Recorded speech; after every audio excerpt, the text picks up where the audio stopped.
This is Christy Northrup, the Bowl Babe with Tupperware, and right now I'm going to show you how you flash freeze your strawberries.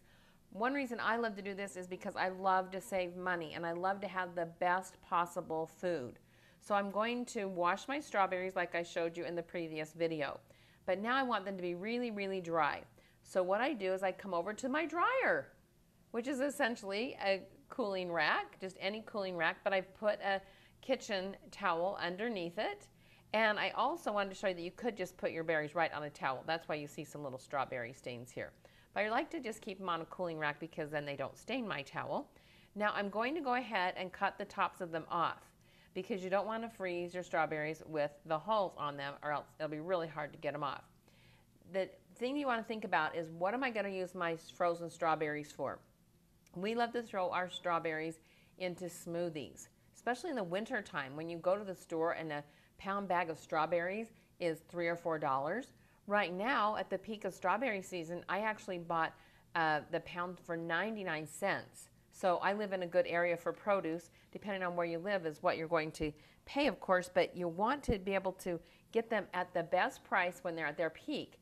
Dry them as I showed you here, and now we're going to come over and put them on our Tupperware silicone bake mat. Now we're not going to bake them. I'm not going to do that, but this is our silicone mat, and you're going to see it is just on a baking sheet here. This is just aluminum baking sheet. Now I remember years ago when I tried to flash freeze and I put my fruits on a metal sheet. You know what happens? It sticks to it and you can't get them off. So you want to put it here on our silicone bake mat.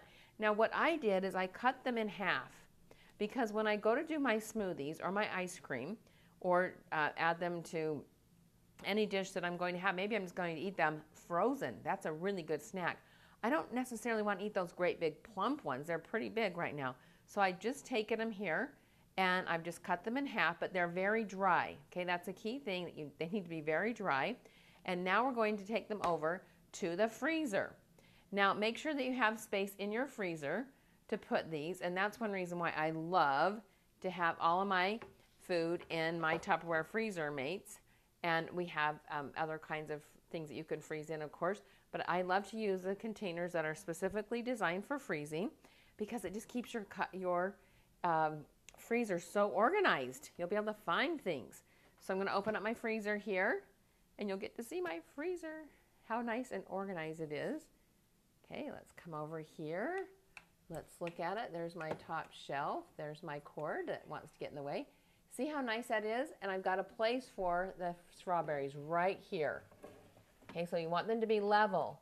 You don't want them to tip or else they're going to fall into each other. So the key thing here is that they need to be individual. You might have seen the IQF, individually quick frozen, or IFQ, individual frozen quickly. I don't know. Anyway, make sure they're not touching. All right, I'm going to leave them there for a couple hours, and then I'm going to come back and show you what you do with them after they're individually quick frozen.